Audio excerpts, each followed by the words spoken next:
Hi everyone, if you live in Berlin, you know exactly how long and grey the winter can feel. But this week, everything changed. I saw the first bright daffodil blooming all over the city, and I finally felt it. Spring is here and summer is coming. I was so inspired by the color that I had to put them on paper. I wanted to create an easy, beautiful floral piece. So I started with the basic line of the flower.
I added bold black and red frame to really make the bright pink and yellow pop.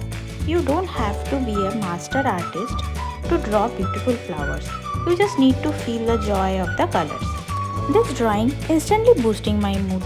What is your favorite spring flower? Let me know in the comment down below. And if you want to bring more color into your feed, make sure to hit the subscribe button. Happy spring! Bye bye.